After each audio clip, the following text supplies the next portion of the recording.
वाराणसी कथक नृत्य में पारंगत नलिनी तोष्णीवाल जो जापान में भारतीय नृत्य का प्रसार कर रही हैं, 2 दिवसीय वाराणसी दौरे पर हैं। वे 30 दिसंबर को श्री गणेश शिशु सदन में बच्चों को नृत्य प्रशिक्षण देंगी।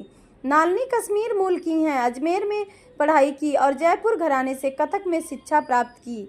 वे जापान में रुचिका इंडियन डांस एकेडमी चलाती हैं और वहां की कॉन्सुलेट कल्चर कमेटी की सदस्य हैं। वाराणसी लौटकर उन्होंने शहर के सांस्कृतिक विकास की सराहना की।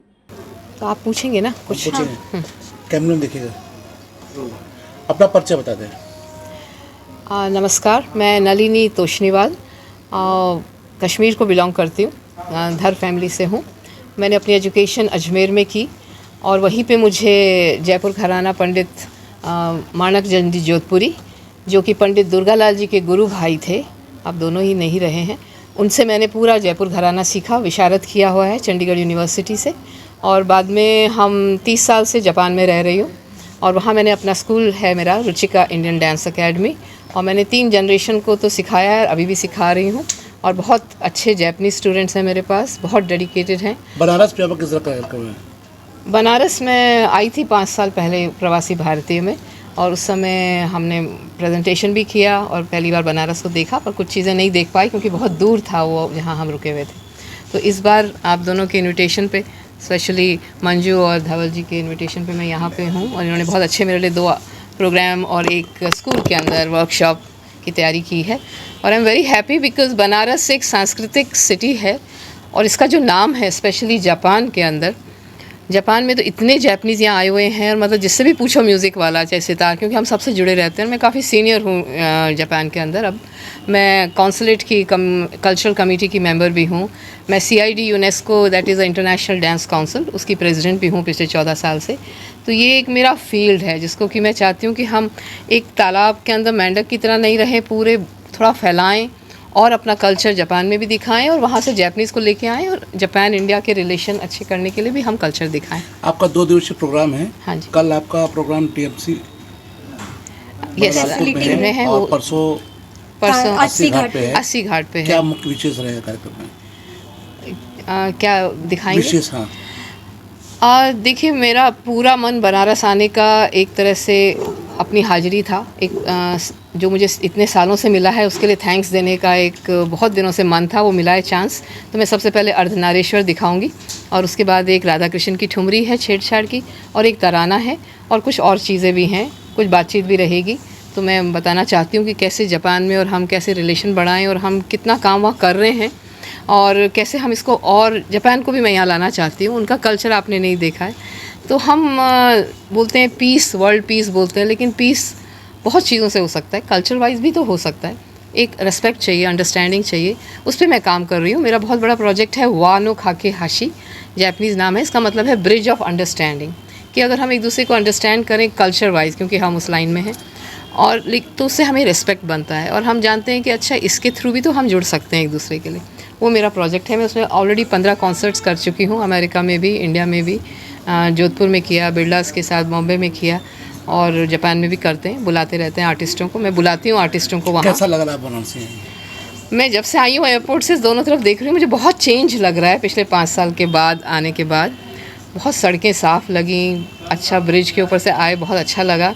बस आज ही अभी आई हूँ मैं, 4-5 घंटे ही हुए हैं, तो अब नेक्स्ट 2 दिन हम बहुत घूमेंगे और देखेंगे मंदिर में। बस धवल प्रकाश अग्रवाल है, और मैं द रेमंड शॉप मल्दिया एवं पहाड़िया का अधिष्ठाता हूँ, और बनारस लिटरेचर फेस्ट का ट्रेजरर भी हूँ। क्या कार्यक्रम है आपका 2 दिवसीय कार्यक्रम जो ये चल रहा है? देखिए, आप सबको पता है कि ये तो मोदी जी की इच्छा थी कि क्योटो की तरह काशी को डेवलप करना है, तो कहीं ना कहीं हम लोग ये कह सकते हैं कि मोदी जी की इच्छा अनुसार ये एक प्रयास है कि हम लोग क्योटो को बनारस में, काशी में ला करके, और जापान की प्रस्तुति जो है बनारस के अंदर कर रहे हैं। ये एक पहला कदम है कल्चरल पॉइंट ऑफ व्यू से। और नलिनी जी जो है बहुत ही अच्छी कथक डांसर हैं, और आपकी जो कला है उसको पूरे इंडिया में नहीं, पूरे विश्व में लोग सराहते हैं। और हम लोगों का ये प्रयास है कि यहाँ काशी में अपने 80 घाट पे, और जो ट्रेड फेलिसिटेशन सेंटर जो बनाया गया है सरकार द्वारा, वहाँ पे भी आपके प्रोग्राम का आयोजन हम लोग करें, और श्री गणेश शिशु सदन जो अपना विद्यालय है वहाँ पे बच्चों के लिए कार्यशाला हम लोग करें। ठीक। अपना परिचय बता दें। मैं मंजू अग्रवाल श्री गणेश शिशु सदन और रेमंड शॉप से जुड़ी हुई हूँ। मैम किस तरह कार्यक्रम है? ये क्या कार्यक्रम उद्देश्य है, मेरा उद्देश्य ये था कि मेरी ये दोस्त है नलिनी जी, हम 45 साल से बचपन से दोस्त रहे हैं और इसको मैं इतना आगे बढ़ते हुए जापान में देखती हूँ और मुझे बहुत खुशी होती है। मैंने सोचा कि जापान और इंडिया को दोनों को कितने अच्छे से इसने एक करके रखा हुआ है, तो वो कला ये यहाँ भी लेकर के आए और बनारस में भी कुछ एक नई चीज़ होगी जो कि ये बताएंगी कि बनारस और जापान कैसे एक होकर के जुड़ करके हम आगे भी चल सकते हैं। और इंडिया के लोग, बनारस के लोग और नलिनी जी कथक जापान में सिखा रही हैं, ये बहुत बड़ी बात है कि अपना कल्चर वहाँ पे इतने लोगों को सिखाना, तो वो बहुत बड़ी इंडिया के लिए बड़ी बात है कि वहाँ हम देख पा रहे हैं कि कैसे जैपनीज खुशी खुशी शौक़ से और डांस सीखते हैं, कथक सीखते हैं, अपनी भाषा सीखते हैं। ये हिंदी भी सिखाती हैं, ये मेडिटेशन भी सिखाती हैं, योगा भी सिखाती हैं, तो सभी चीज़ों की ये क्लासेस करती हैं। वहाँ इनका बहुत बड़ा स्टूडियो है और हमारा विद्यालय श्री गणेश शिशु सदन वर्कशॉप रख रहा है 30 तारीख को इनकी।